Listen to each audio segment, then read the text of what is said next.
Hello दोस्तों, आप सभी लोगों का अपने यूट्यूब चैनल एग्ज़ाम प्रेप 1103 में स्वागत है। Friends, my name is Vinay Kumar. Friends, हम लोग रेलवे एनटीपीसी और ग्रुप डी का टॉप 25 एमसीक्यूज क्वेश्चन जो जीके और जीएस से रिलेटेड हैं उसको सॉल्व कर रहे हैं। तो फ्रेंड्स, सबसे पहले आप लोग हमारे इस चैनल को सब्सक्राइब कर लें, जिससे कि हम न्यू वीडियो अपलोड करें और आप लोगों के पास तुरंत वो पहुंच जाए। तो चलिए हम लोग क्वेश्चन नंबर 1 से स्टार्ट करते हैं। क्वेश्चन नंबर 1 पढ़ेंगे और उसके बाद जो है आप लोग उसका आंसर देंगे। क्वेश्चन नंबर 1 है, कनिष्क की राजधानी थी। कौन सी थी राजधानी कनिष्क की? तक्षशिला, पुरुषपुर या फिर पेशावर, कन्नौज या फिर लोथल। तो क्वेश्चन नंबर 1 का आंसर बताइए क्वेश्चन नंबर 1 का। तो क्वेश्चन नंबर 1 का आंसर आपका हो जाएगा बी, पुरुषपुर या फिर पेशावर। नेक्स्ट क्वेश्चन, इसका महत्वपूर्ण तथ्य आप लोग ध्यान में रखेंगे। कनिष्क ने मथुरा को द्वितीय राजधानी घोषित किया। कन्नौज को हर्षवर्धन ने राजधानी बनाया। कुषाण वंश का संस्थापक कुजुल कड़फिसस था। कुषाण वंश के सबसे प्रतापी राजा कनिष्क था। कनिष्क बौद्ध धर्म के महायान संप्रदाय का अनुयायी था। कनिष्क का राज्य कवि अश्वघोष था। नेक्स्ट पॉइंट, बौद्ध धर्म की चौथी बौद्ध संगीति कनिष्क के शासनकाल में कुंडलवन कश्मीर में प्रसिद्ध बौद्ध विद्वान वसुमित्र की अध्यक्षता में हुई। तो ये सब जितना पॉइंट है इसको आप लोग याद रखेंगे, या फिर इसका स्क्रीनशॉट ले लीजिए या फिर वीडियो को रिवाइज करके ज़रूर देखें, जिससे कि जितने भी पॉइंट हैं आप लोगों को अच्छे तरीके से याद हो जाए। नेक्स्ट क्वेश्चन, पृथ्वीराज चौहान के दरबारी कवि का नाम क्या था? अमीर खुसरो, चंद्रबरदाई, बिहारी या फिर भूषण। तो क्वेश्चन नंबर 2 का आंसर बताइए। तो इसका आंसर हो जाएगा आपका बी, चंद्रबरदाई। नेक्स्ट क्वेश्चन, महत्वपूर्ण तथ्य के रूप में आपको याद रखना है, चंद्रबरदाई ने पृथ्वीराज रासो नामक पुस्तक लिखी। चंद्रबरदाई लाहौर के निवासी थे। अमीर खुसरो अलाउद्दीन खिलजी का राजकवि था। बिहारी और भूषण रीतकालीन कवि थे। नेक्स्ट क्वेश्चन, मराठों को एक शक्ति के रूप में किसने संगठित किया? साहू जी, बालाजी विश्वनाथ, शिवाजी या फिर बालाजी बाजीराव। तो क्वेश्चन नंबर 3 का आंसर बताइए। क्वेश्चन नंबर 3 का आंसर आपका हो जाएगा सी, शिवाजी। महत्वपूर्ण तथ्य के रूप में आपको याद रखना है, शिवाजी के मंत्रिमंडल को अष्टप्रधान कहा जाता था। अष्टप्रधान में पेशवा का पद सर्वाधिक महत्वपूर्ण एवं सम्मान का होता था। शिवाजी ने दरबार में मराठी भाषा का प्रयोग किया। 1656 ईस्वी में शिवाजी ने रायगढ़ को अपनी राजधानी बनाया। पुरंदर की संधि 1665 ईस्वी में महाराजा जय सिंह एवं शिवाजी के मध्य संपन्न हुआ। शिवाजी को औरंगजेब ने 16 मई 1966 ईस्वी में जयपुर भवन में कैद कर दिया। शिवाजी के गुरु दादाजी कोंडदेव थे। तो ये सब महत्वपूर्ण पॉइंट जो हैं इसको आप लोग याद रखेंगे। इसके बाद नेक्स्ट क्वेश्चन, चंपारण जनपद में तिनकठिया प्रथा का तात्पर्य है किसानों द्वारा 3/20 भूभाग पर नील की खेती करना, किसानों द्वारा 3/21 भूभाग पर नील की खेती करना, किसानों द्वारा 3/19 भूभाग पर नील की खेती करना, या फिर इनमें से कोई नहीं। तो क्वेश्चन नंबर 4 का आंसर बताइए। तो क्वेश्चन नंबर 4 का आंसर आपका हो जाएगा ए, किसानों द्वारा 3/20 भूभाग पर नील की खेती करना। इसमें क्या होता था तिनकठिया में कि 20 कट्ठे की ज़मीन पर आपको 3 कट्ठे की ज़मीन पर नील की खेती करना था। महत्वपूर्ण तथ्य के रूप में आपको याद रखना है, यूरोपीय मालिक नील की खेती करने और उसकी पैदावार को सस्ते दामों पर बेचने के लिए किसानों को विवश करते थे। चंपारण के किसान नेता राजकुमार शुक्ल के निमंत्रण पर गांधी जी चंपारण गए। 1918 में गुजरात के खेड़ा जिले में फसल खराब होने से किसानों की हालत खराब हो गई। मजबूरन यहाँ के किसानों ने भूमि कर देने से इनकार कर दिया। 1918 में अहमदाबाद के कपड़ा मिल मजदूरों की समस्याओं के प्रश्न पर वहाँ के मिल मालिकों के विरोध में सत्याग्रह किया। नेक्स्ट क्वेश्चन, गल्फ स्ट्रीम किस प्रकार की धारा है? ठंडी है, गर्म है या फिर सामान्य ताप की या फिर बर्फीली? तो तो क्वेश्चन नंबर 5 का आंसर बताइए। क्वेश्चन नंबर 5 का आंसर आपका हो जाएगा बी, गर्भधारण। महत्वपूर्ण तथ्य के रूप में आपको याद रखना है, गल्फ स्ट्रीम मैक्सिको की खाड़ी से न्यू फाउंडलैंड की ओर चलती है, यह पश्चिमी यूरोप तक पहुंच जाती है। लेब्राडोर धारा या अटलांटिक महासागर की ठंडी जल धाराएं हैं, यह बैफिन की खाड़ी और डेविस जल संधि से न्यू फाउंडलैंड की ओर चलती है तथा गल्फ स्ट्रीम से मिल जाती है। क्यूरोसियो धारा यह प्रशांत महासागर की गर्म धारा है। क्यूराइल धारा यह प्रशांत महासागर की ठंडी जल धारा है। पेरू धारा यह ठंडी जल धारा है, यह पेरू तट के पास चलती है, इसे हम्बोल्ट धारा भी कहा जाता है। नेक्स्ट क्वेश्चन, भारत के कोरोमंडल तट पर सर्वाधिक वर्षा होती है जनवरी फरवरी में, जून सितंबर में, मार्च मई में या फिर अक्टूबर नवंबर में। तो क्वेश्चन नंबर 6 का आंसर बताइए। क्वेश्चन नंबर 6 का आंसर आपका हो जाएगा डी, अक्टूबर नवंबर में। महत्वपूर्ण तथ्य के रूप में आपको याद रखना है, इसे शीतकालीन मानसून या मानसून प्रत्यावर्तन का काल भी कहा जाता है। तमिलनाडु में शीतकाल में अधिक वर्षा होती है। भारत में अधिकांश वर्षा दक्षिण पश्चिम मानसून से होता है। नेक्स्ट क्वेश्चन, स्वतंत्र भारत में मुद्रा का अवमूल्यन प्रथम बार किस वर्ष किया गया? 1949 में, 1966 में या फिर 1969 में या फिर 1975 में। तो क्वेश्चन नंबर 7 का आंसर बताइए। क्वेश्चन नंबर 7 का आंसर आपका हो जाएगा ए, 1949 में। महत्वपूर्ण तथ्य, 1966 ईस्वी में और 1991 ईस्वी में भी मुद्रा का अवमूल्यन किया गया। मुद्रा अवमूल्यन का अर्थ है अंतर्राष्ट्रीय व्यापार में प्रयुक्त प्रमुख मुद्राओं की तुलना में मूल्य में गिरावट। भारत में नोट निर्गमन प्रणाली न्यूनतम कोष प्रणाली पर आधारित है। भारत में आर्थिक उदारीकरण औद्योगिक लाइसेंस नीति में वास्तविक बदलाव के साथ शुरू हुआ। लगातार बढ़ती कीमतों की प्रक्रिया मुद्रास्फीति कहलाती है। मुद्रास्फीति से बाजार में चीज़ें महंगी हो जाती हैं। नेक्स्ट क्वेश्चन, क्वेश्चन नंबर 8, प्रकाश वोल्टीय सेल के प्रयोग से सौर ऊर्जा का रूपांतरण करने से निम्नलिखित में से किसका उत्पादन होता है? प्रकाशीय ऊर्जा, विद्युत ऊर्जा, ऊष्मीय ऊर्जा या फिर यांत्रिक ऊर्जा। तो क्वेश्चन नंबर 8 का आंसर बताइए। क्वेश्चन नंबर 8 का आंसर आपका हो जाएगा बी, विद्युत ऊर्जा।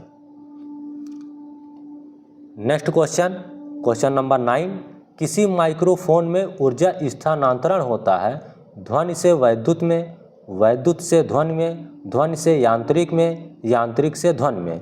तो क्वेश्चन नंबर 9 का आंसर बताइए। क्वेश्चन नंबर 9 का आंसर आपका हो जाएगा ए, ध्वनि से वैद्युत में। नेक्स्ट क्वेश्चन, क्वेश्चन नंबर 10, निम्न में से किसका घनत्व सबसे अधिक है? चारकोल, कोक, डायमंड या हीरा या फिर ग्रेफाइट। तो क्वेश्चन नंबर 10 का आंसर आप बताएंगे तो इसका ऑप्शन हो जाएगा सी, डायमंड, जिसे बोलते हैं हीरा। नेक्स्ट क्वेश्चन, दीर्घकालीन कठिन परिश्रम के पश्चात मांसपेशियों में होने वाली थकान किस कारण से अनुभव होती है? ऑक्सीजन की आपूर्ति में कमी, मांसपेशियों के तंतुओं में अल्प क्षति, ग्लूकोज का अवक्षय या फिर लैक्टिक एसिड का अभाव। तो क्वेश्चन नंबर 11 का आंसर बताइए। तो इसका आंसर आपका हो जाएगा डी, लैक्टिक एसिड का अभाव। क्वेश्चन नंबर 12, कहाँ पाचन एवं श्वसन मार्ग एक दूसरे को अतिक्रम करता है? कहाँ पे एक दूसरे से मिलते हैं? स्वर यंत्र में, श्वास नली में, ग्रसनी में या फिर भोजन नलिका में। तो क्वेश्चन नंबर 12 का आंसर बताइए। तो इसका आंसर हो जाएगा ए, स्वर यंत्र में। क्वेश्चन नंबर 13, शाक्य राजवंश के किस राजकुमार ने एक महान धर्म की स्थापना की? वर्धमान महावीर ने, सिद्धार्थ ने, अजातशत्रु ने या फिर अशोक ने। तो क्वेश्चन नंबर 13 का आंसर बताइए। तो इसका आंसर हो जाएगा बी, सिद्धार्थ ने। महत्वपूर्ण तथ्य के रूप में आपको याद रखना है, बुद्ध के बचपन का नाम सिद्धार्थ था। महावीर के पिता का नाम सिद्धार्थ था। तो अक्सर इसी में कंफ्यूज लोग हो जाते हैं कि महावीर के बचपन का नाम सिद्धार्थ था कि बुद्ध के बचपन का नाम सिद्धार्थ था। तो यहाँ पे हम लिख दिए हैं बुद्ध के बचपन का नाम सिद्धार्थ था, महावीर के पिता का नाम सिद्धार्थ था। गौतम के अन्य नाम बुद्ध, तथागत और शाक्य मुनि हैं। भारत में पूजित होने वाली पहली मानव प्रतिमा बुद्ध की है। बोध वृक्ष को काटने वाला शिव भक्त शशांक को माना जाता है। सैकड़ों बौद्धों की हत्या करने वाला शैव संप्रदाय का हूण राजा मिहिरकुल था। Next question, question number 14, Malwa, Gujarat एवं महाराष्ट्र को किस शासक ने पहली बार जीता? हर्ष, स्कंदगुप्त, विक्रमादित्य या फिर चंद्रगुप्त मौर्य? तो क्वेश्चन नंबर 14 का आंसर बताइए। तो इसका आंसर हो जाएगा डी, चंद्रगुप्त मौर्य। महत्वपूर्ण तथ्य के रूप में याद रखना है, चंद्रगुप्त मौर्य ने अपने शासनकाल में सबसे पहला युद्ध सिंध और पंजाब के विरुद्ध लड़ा और निर्णायक सफलता हासिल की। उसके बाद उसने नंदों का उन्मूलन कर मगध साम्राज्य पर अधिकार कर लिया। सेल्यूकस को पराजित कर एक संधि के द्वारा उसने चंद्रगुप्त को अयकोसिया, कंधार, पेरोपनिसडाई, काबुल, एरिया, हेरात एवं जेड्रोसिया दिए तथा अपनी एक पुत्री का विवाह चंद्रगुप्त के साथ कर दिया। नेक्स्ट क्वेश्चन, क्वेश्चन नंबर 15, सदाबहार वन पाए जाते हैं विषुवतीय क्षेत्र में, सवाना क्षेत्र में, टुंड्रा क्षेत्र में या फिर मानसून प्रदेशों में? क्वेश्चन नंबर 15 का आंसर बताइए। क्वेश्चन नंबर 15 का आंसर आपका हो जाएगा ए, विषुवतीय क्षेत्र में। महत्वपूर्ण तथ्य, उष्णकटिबंधीय सदाबहार वन उन क्षेत्रों में पाए जाते हैं जहां वर्षा की मात्रा 200 सेंटीमीटर या उससे अधिक होती है, वार्षिक आर्द्रता की मात्रा 70% से अधिक हो तथा तापमान 24 डिग्री से अधिक हो। उष्णकटिबंधीय सदाबहार वन काफ़ी घने हैं तथा ये साल भर हरे भरे दिखाई देते हैं। इन वनों में आर्थिक महत्व के जो भी वृक्ष मुख्य रूप से मिलते हैं वे हैं महोगी, आबनूस, बांस, बेंत, सिनकोना, रबर, कुन और नारियल। इन वनों के वृक्ष 50 मीटर की ऊंचाई तक के होते हैं। Next question, question number 16, monazite किसका अयस्क है? जर्कोनियम, थोरियम, टाइटेनियम या फिर लोहा? क्वेश्चन नंबर 16 का आंसर बताइए। तो इसका आंसर हो जाएगा बी, थोरियम। महत्वपूर्ण तथ्य के रूप में आपको याद रखना है, थोरियम एक रेडियो सक्रिय धातु है। थोरियम भारत में केरल के समुद्री तट की मोनोजाइट बालू में प्रचुर मात्रा में उपलब्ध है। थोरियम का उपयोग परमाणु ऊर्जा के उत्पादन में होता है। नेक्स्ट क्वेश्चन, क्वेश्चन नंबर 17, विश्व रेड क्रॉस दिवस किस तिथि को मनाया जाता है? 3 मई को, 6 मई को, 8 मई को या फिर 5 मई को? तो क्वेश्चन नंबर 17 का आंसर आपका हो जाएगा सी, 8 मई को। महत्वपूर्ण तथ्य, विश्व दूरसंचार दिवस 17 मई को मनाया जाता है। विश्व मानक दिवस 14 अक्टूबर को मनाया जाता है। विश्व विरासत दिवस 18 अप्रैल को मनाया जाता है। लुई ब्रेल दिवस 5 जनवरी को मनाया जाता है। विश्व डाक दिवस 9 अक्टूबर को मनाया जाता है और राष्ट्रीय पत्रकारिता दिवस 17 नवंबर को मनाया जाता है। तो ये सब जो दिवस है इसको आप याद रखेंगे। नेक्स्ट क्वेश्चन, क्वेश्चन नंबर 18, निम्न में से कौन सी नदी उत्तर दिशा में बहती है? कृष्णा, चंबल, नर्मदा, ताप्ती? तो क्वेश्चन नंबर 18 का आंसर बताइए। तो इसका आंसर हो जाएगा बी, चंबल। महत्वपूर्ण तथ्य, नर्मदा और ताप्ती नदी पश्चिम दिशा में बहती है, यानी कि पूर्व से पश्चिम दिशा में बहती है। कृष्णा नदी पूर्व की दिशा में बहती है। नेक्स्ट क्वेश्चन, क्वेश्चन नंबर 19, निम्न में से कौन सा अंतर्राष्ट्रीय टेनिस टूर्नामेंट घास के मैदान पर खेला जाता है? Australian open, Wimbledon, French open या फिर यूएस ओपन? तो क्वेश्चन नंबर 19 का आंसर बताइए। तो इसका आंसर हो जाएगा बी, विंबलडन। विंबलडन सभी ग्रैंड स्लैम टेनिस प्रतियोगिता में सबसे पुरानी है। टेनिस की सर्वोच्च संस्था इंटरनेशनल टेनिस फेडरेशन की स्थापना 1913 ईस्वी में पेरिस में की गई थी। Next question, question number 20, tubelight में भरी होती है सोडियम वाष्प कम दाब पर आर्गन गैस, कम दाब पर पारे की वाष्प या फिर मर्क्यूरिक ऑक्साइड व आर्गन गैस। क्वेश्चन नंबर 20 का आंसर बताइए। तो इसका आंसर आपका हो जाएगा सी, कम दाब पर पारे की वाष्प। क्वेश्चन नंबर 21, पानी को बर्फ में परिवर्तित करने के लिए किस तापमान की ज़रूरत होती है? 0 degree centigrade, 1 degree centigrade, 10 degree centigrade या फिर 100 डिग्री सेंटीग्रेड। तो क्वेश्चन नंबर 21 का आंसर आपका हो जाएगा ये 0 degree centigrade. Question number 22, kelvin किसकी इकाई है? विद्युत धारा, ज्योतिर्मयता, बल, तापमान। तो क्वेश्चन नंबर 22 का आंसर बताइए। तो इसका आंसर आपका हो जाएगा डी, तापमान।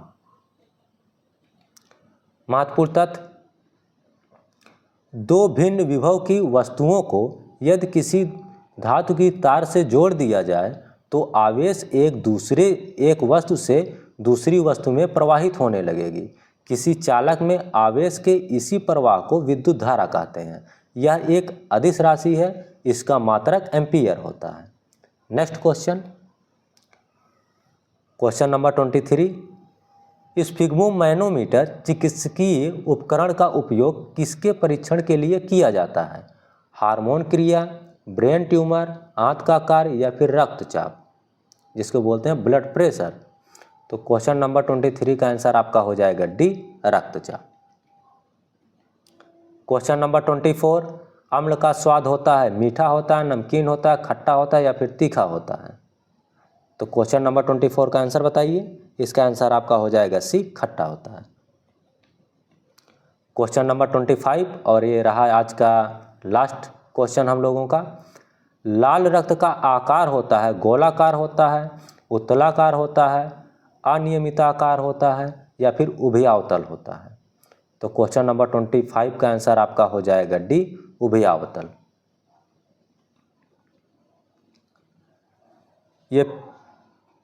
ये हम आप लोगों को दिए थे क्वेश्चन, इसका आंसर आप लोगों को कमेंट बॉक्स में बताना था। स्मरण शक्ति की हानि किसके नष्ट होने से होती है? सेरिब्रम, मेडुला, सेरिबेलम या फिर मैंडिबुलर तंत्रिका? तो इसका आंसर आपका हो जाएगा ए, सेरिब्रम।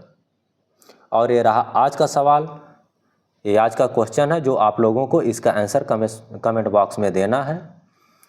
एक वयस्क मनुष्य में रक्त की औसत मात्रा होती है 3 से 4 लीटर, 4 से 5 लीटर, 5 से 6 लीटर या फिर 6 से 7 लीटर। तो इसका आंसर आप लोग कमेंट बॉक्स में देंगे। तो फ्रेंड्स, पूरा वीडियो देखने के लिए धन्यवाद। हम लोग मिलेंगे एक नए वीडियो में, तब तक के लिए टेक केयर, बाय बाय।